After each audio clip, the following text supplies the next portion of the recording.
랭킹을 발표하도록 하겠습니다. 올해 수시 경쟁률이 낮아질 거라고 예상되는 서울관학교 3위는 안녕하세요. 배치 아이데이 입시 랭킹 방송 차트를 분석하는 남자 차분남의 진행을 맡은 이우종 소장입니다. 먼저 교육부의 급작스러운 수능 킬러 문항 발표 이후 혼란에 빠져 계실 여러 학생 및 학부모님들께 먼저 심심한 위로의 말씀을 드립니다. 개인적으로 교육부의 이런 기습적인 발표가 아쉬운 점은 이게 단순히 문항의 난이도 문제가 아니란 말입니다. 일반적으로 수험생들이 수시 전략을 짤 때 3월, 4월, 6월 3개월의 성적 변동을 토대로 교과전형, 종합전형, 논술전형의 개수를 정하게 됩니다. 또한 다시 이를 토대로 교과전형은 어디서부터 어디까지, 종합전형 역시 어디서부터 어디까지 지원할 것인지 그 범위를 러프하게 결정하고요. 이 결정을 토대로 논술을 포함하는 경우에는 논술 대비를 시작하고 면접이 포함되거나 자소서를 필요로 하는 과기원에 지원하는 경우에는 이에 대한 대비를 시작하는 시기가 대략 7월 초입니다. 그런데 교육부에서 수능 난이도에 대한 이슈를 띄우는 바람에 정시 성적에 있어 실수의 불안감을 가진 최상위권과 내신 성적은 다소 좋지 않지만 강한 멘탈을 가지고 있으며 내신 성적보다 좋은 모의고사 성적을 보이는 중상위권 학생들의 기대감이 작년과 다르게 형성되고 있고 수시 지원에 있어 이러한 심리적인 부분이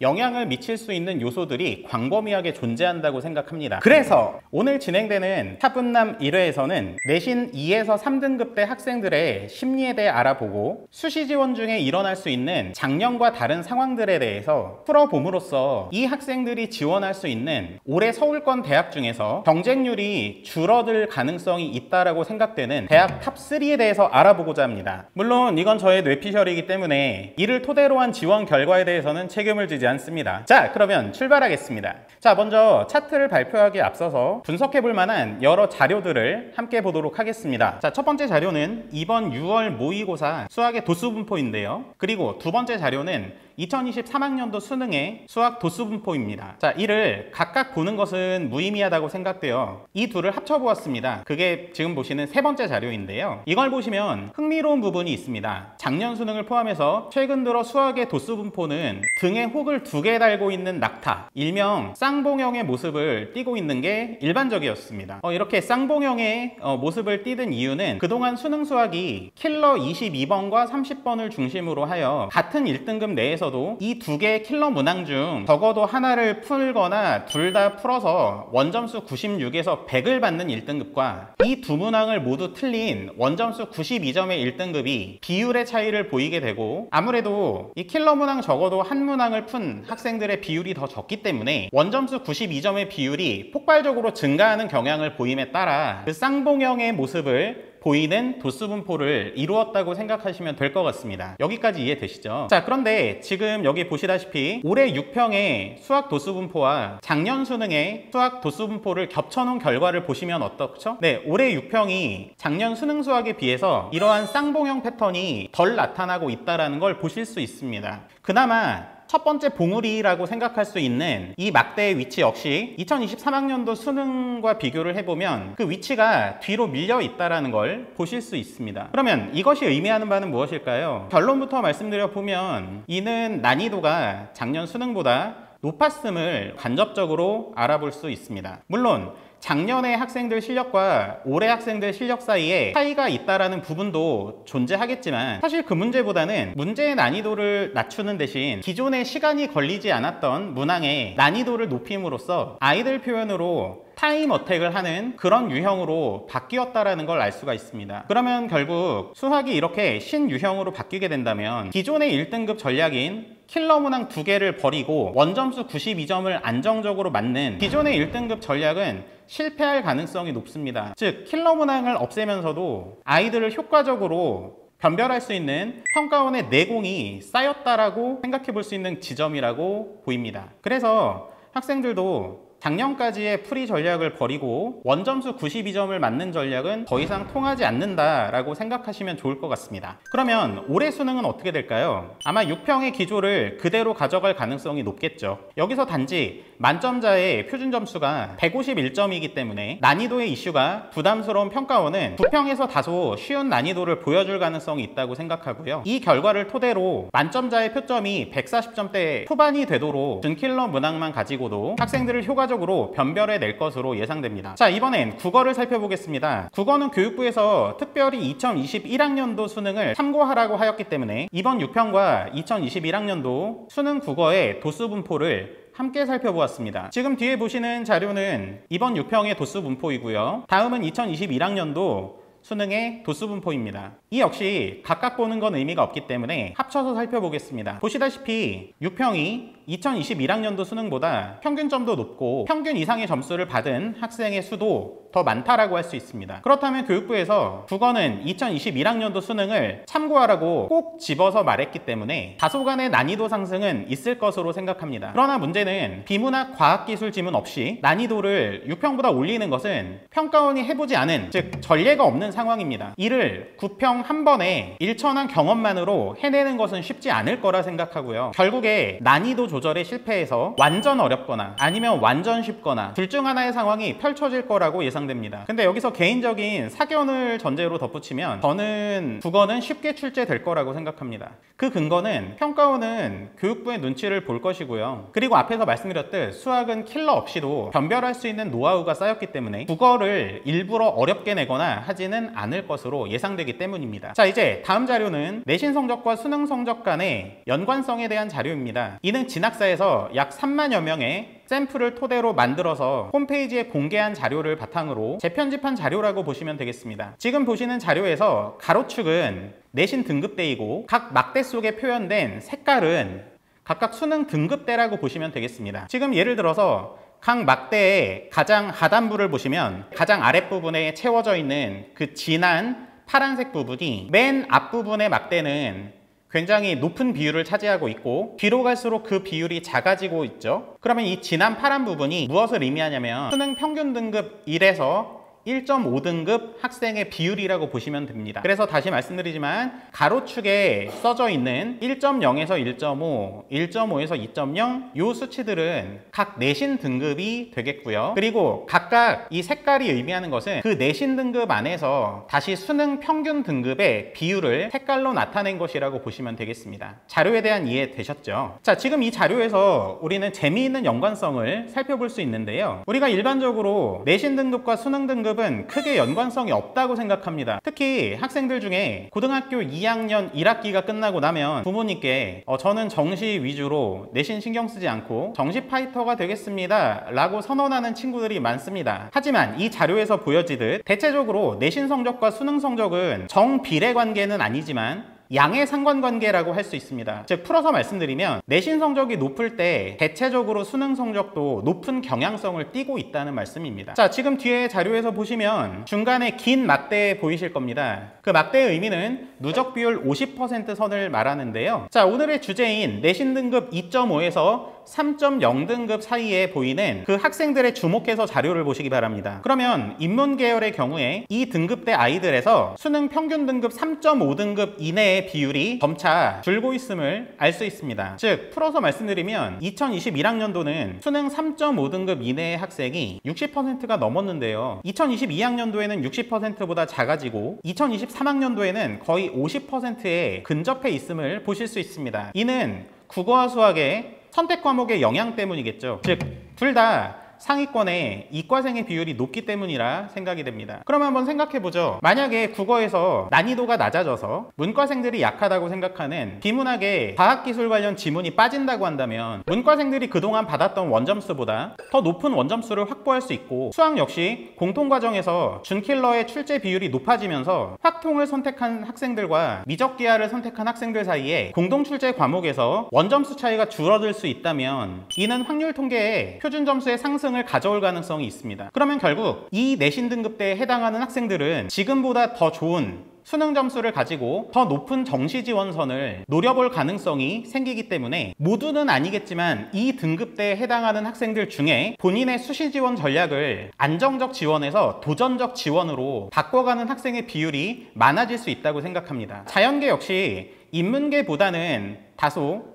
미세하긴 하지만 역시 내신 등급 2.5에서 3.0에 해당되는 학생들의 수능 평균 등급은 2023학년도에 줄었기 때문에 이러한 분위기를 생각하고 정시 지원선의 반등을 노리는 학생들이 존재할 거라고 생각합니다. 자, 그러면 실제로 작년 2023학년도를 기준으로 내신 2.5에서 3.0 등급의 학생들은 어떤 전형으로 어느 학교를 많이 지원했고 실제 합격은 어느 학교에 어떤 전형으로 많이 했을까요? 이에 대해서 다음 자료에서 알아보도록 하겠습니다. 내신 등급 2.5에서 2.75 사이에 해당되는 학생들은 인문계열의 경우 가장 많이 지원한 게 홍익대학교 학교 우수자 전형이었습니다. 아무래도 최저가 걸려있다 보니 내신이 좀 낮아도 합격할 수 있는 가능성이 높은 전형이기 때문에 가장 많은 비율이 선택했다라고 보입니다. 2순위로는 경희대 네오 르네상스, 3순위로는 동국대 두드림이 학생들의 선택을 많이 받았음을 보실 수 있고요. 자, 그러면 실제로 합격한 건 어떤가요? 1순위는 지원한 것과 동일하게 홍익대학교 학교 우수자 전형으로 합격한 비율이 가장 높았습니다. 2순위 역시 아까 지원 경향성 3순위에 해당되는 동국대학교 두드림 전형이 합격이 되었고요. 자, 그런데 우리가 주목해서 볼 건 3순위입니다. 3순위는 숭실대학교 학생부 우수자 전형이죠. 자, 실질적으로 최저가 높이 걸려있지 않다면 교과 지원으로 가장 적정한 선은 숭실대학교 선이라는 걸 볼 수 있습니다. 자, 그리고 자연계열 같은 경우도 지원 양상은 역시 고려대학교 학업 우수가 1등이죠. 이거는 이유 다 아시죠? 최저가 높기 때문이고. 그 다음에 2순위가 건국대 KU 자기추천 전형이고 3순위가 경희대 네오 르네상스 전형입니다만 실제로 합격하는 전형을 보시면 1순위 건국대를 제외한 나머지 2순위와 3순위에는 아까 위에서 언급했던 고려대학교나 아니면 경희대학교의 전형은 존재하지 않는다라는 걸 볼 수 있습니다. 그러니까 실제 지원과 합격 사이에는 간극이 꽤나 큰 거죠. 마찬가지로 내신 구간 2.75에서 3.0 등급도 뒤에 보시는 지원 패턴을 보이고 있습니다만 실질적으로 합격하는 걸 보시면 인문계열 같은 경우는 상명대학교 고교 추천 전형이 1순위입니다. 그 뒤를 이어서 국민대학교 국민 프론티어 전형이 있는 거고요. 그러면 역시 이를 통해 우리가 생각해 볼 수 있는 건 학생들의 이상과 현실은 다르다는 얘기입니다. 자, 보시다시피 자연계도 마찬가지죠. 2.75에서 3.0 등급 역시 높은 최저 조건이 걸려있기 때문에 고려대학교를 상향 지원하고는 있지만 실질적으로 합격하는 것은 동국대학교 두드림 전형과 그 이하의 숭실대 국민대학교 학생부 종합전형이 해당이 되겠습니다. 이 부분을 통해서도 역시 학생들이 생각하는 이상과 현실이 다르다는 점을 알 수 있습니다. 자, 다음 자료는 최근 3개년의 서울권대학의 수시 경쟁률 변화를 보여주는 자료입니다. 자, 지금 이 자료에서 연두색은 2023학년도 경쟁률이라 보시면 되고요. 노란색은 2022학년도 경쟁률입니다. 그리고 파란색은 2021학년도 경쟁률인데요. 그러면 이 색깔 변화를 통해 어떤 학교가 점차 경쟁률이 올라갔는지 또한 어떤 학교가 점차 경쟁률이 낮아졌는지를 보실 수 있습니다. 그러면 이 자료를 토대로 보면 우리가 관심 있게 봐야 되는 학교는 세종대인 것 같습니다. 지금 세종대를 보시면 2021학년도보단 2022학년도가 2022학년도보단 2023학년도가 경쟁률이 대폭 상승하고 있음을 알 수 있습니다. 그러면 이렇게 경쟁률이 대폭 상승하는 그 원인에는 여러 가지가 있겠습니다만 아마 이런 부분도 한 몫을 차지하지 않았을까 싶습니다. 아까 우리는 앞쪽에서 각 내신 등급별로 차지하는 수능 등급의 비율을 살펴보았습니다. 그 자료로부터 자연계열도 그렇지만 특히 인문계열을 중심으로 내신 2.5에서 3등급 이내의 학생들 중에서 수능 평균 등급이 3.5등급 이내가 되는 친구들, 인서울급으로 수능을 친 학생들의 비율이 점차 줄어들고 있기 때문에 결국 그런 학생들이 정시보다는 수시를 통해 합격할 가능성을 높이려고 했지 않았을까라는 생각을 해볼 수 있다는 거죠. 그래서 내신 등급 2.5에서 3.0 등급 사이에 해당되는 친구들이 인서울이라는 조건을 충족하면서 그 다음 또 요즘 MZ세대들이 중요하게 생각하는 요소 중에 하나가 학교 주변에 놀거리가 많아야 된다입니다. 그래서 이런 점들을 충족할 수 있는 학교 중에 하나로 세종대를 선택하는 게 아닌가라고 생각이 듭니다. 그리고 이 자료에서 보시듯 그 세종대 바로 옆에 있는 서울과기대도 한번 보시면 2021학년도, 2022학년도, 2023학년도 3개년 연속 경쟁률이 많이 상승하고 있다는 걸 볼 수 있고요. 일단 학교를 선택하는 이유는 역시 수능에 대한 불안감 때문이라고 생각을 하고 수시에서 안정적으로 붙고 싶다라는 그런 마음이 더 강하기 때문에 이 학교를 선택하는 거라 생각하고요. 거기에 서울과기대 같은 경우는 국립대라는 장점이 있기 때문에 학생들이 많이 선호하고 있는 것으로 생각이 듭니다. 자, 그래서 서울권학교라고 해서 모든 경쟁률이 지속적으로 상승하고 있는 것이 아니라 100% 마음에 들진 않지만 그래도 차선책을 선택한다면 내가 가지고 있는 욕구 중 70에서 80%는 채워줄 수 있는 학교들을 선택하고 있다는 걸 볼 수 있습니다. 자, 이제 지금까지의 내용을 토대로 결론을 한번 내려보도록 하겠습니다. 이러한 수능 난이도 하락이 가져올 영향이 무엇이 있을까요? 저는 크게 세 가지라고 보이는데요. 일단 앞에서 언급드렸듯 첫 번째, 내신 2.5에서 3.0등급 사이에 포함되는 학생들의 수시 지원에 대한 심리에 영향을 미칠 것으로 보입니다. 분명 쉬운 수능은 N수생의 증가를 가져오는 건 맞습니다. 하지만 아까 앞에서도 보셨듯이 이 내신 등급대에 해당되는 아이들 중 약 절반 정도가 수능 평균 등급 3.5등급 안쪽의 아이들입니다. 즉, 조금만 노력하면 정시로도 충분히 경쟁력을 가질 수 있는 잠재적인 실력을 가진 등급대라는 거죠. 그런데 이런 쉬운 수능의 사인을 통해 본인의 수능 성적 역시 올라갈 가능성이 충분하다라고 판단할 가능성이 있고, 이에 따라 정시 지원 가능성이 상승될 수 있다라는 희망을 가지는 친구들의 비율이 늘어날 수 있다고 생각이 됩니다. 그래서 작년보다 수시 지원에 있어서 안정적인 지원의 비율을 버리고 도전적인 지원을 선택하는 학생들의 비율이 늘어날 수 있다고 생각하고요. 실제로 그럴 수 있느냐? 네, 저는 충분하다고 생각합니다. 왜냐하면 앞에서 보여드렸듯이 학생들이 갖고 있는 이상과 현실은 달랐다. 우리는 그를 통해 충분히 이런 상황이 일어날 수 있다는 걸 짐작할 수 있습니다. 사실 그렇게 높은 이상을 가지고 있는 등급대가 요 내신 2.5에서 3.0등급 사이라고 보이거든요. 그리고 두 번째, 이에 따라 지금 이 등급대에 해당되는 학생들은 수시 지원 전략을 짤 때 1순위로 고려할 사항이 수시 납치 상황이라고 생각이 됩니다. 그렇다면 어떤 전형을 더 선호하게 될까요? 만약에 본인 등급대에 맞춰서 지원을 한다면 분명 면접이 존재하는 종합 전형을 더 선호할 가능성이 높습니다. 어떤 거보다 100% 서류형인 종합 전형 또는 면접이 존재하지 않는 교과 전형 같은 경우보다. 그러면 특히 이런 학생들이 어떤 학교에 지원을 꺼릴 가능성이 있다라고 생각하냐면, 아까 제가 앞에서 언급드렸던 지속적으로 선호도가 좋아졌던 서울권 학교들, 그런 학교들을 중심으로 지원 여부를 많이 고민할 것으로 생각이 됩니다. 왜냐면 앞에서 말씀드렸듯 지금 이 내신 등급대 아이들은 이상과 현실이 괴리가 큰 아이들이란 말이죠. 그런데 본인이 갖고 있는 큰 이상을 정시를 통해 실현할 가능성이 높아진다면 꽤나 과감한 지원을 할 수 있는 등급대라고 생각하기 때문입니다. 그러면 여기서 랭킹을 발표하도록 하겠습니다. 올해 수시 경쟁률이 낮아질 거라고 예상되는 서울권 학교 3위는 아주대와 인하대입니다. 그리고 2위 바로 이어서 공개하겠습니다. 2위는 서울과기대입니다. 자, 대망의 1위. 여러분도 짐작하셨겠지만 세종대라고 생각합니다. 자, 제가 이렇게 학교를 3개 꼽은 이유는 이 학교들은 100% 이 학교가 마음에 들어서 가는 것은 아니라고 생각합니다. 그렇기 때문에 본인의 이상 실현을 위해서 자기가 갈 수 있는 레벨의 학교보다 더 높은 곳을 정시로 가기 위해서 도전적인 수시 지원을 할 가능성이 높아 보이고요. 이에 따라 적정선으로 지원할 수 있는 이런 학교들을 특히 교과 전형 중심으로 지원하지 않을 가능성이 있다라고 생각합니다. 네, 여기까지 제 개인적인 뇌피셜과 객관적인 자료를 섞어서 말씀을 드렸고요. 자, 다시 말씀드리지만 이 영상을 토대로 지원을 하셨을 때 그 결과에 대해선 책임지지 않는다는 걸 다시 한번 강조를 드립니다. 네, 지금까지 차분남을 진행한 저는 대치 IDA 입시연구소 이우종 소장이었고요. 조회수가 나오지 않으면 1회로 마친다는 점 말씀을 드리도록 하겠습니다. 감사합니다.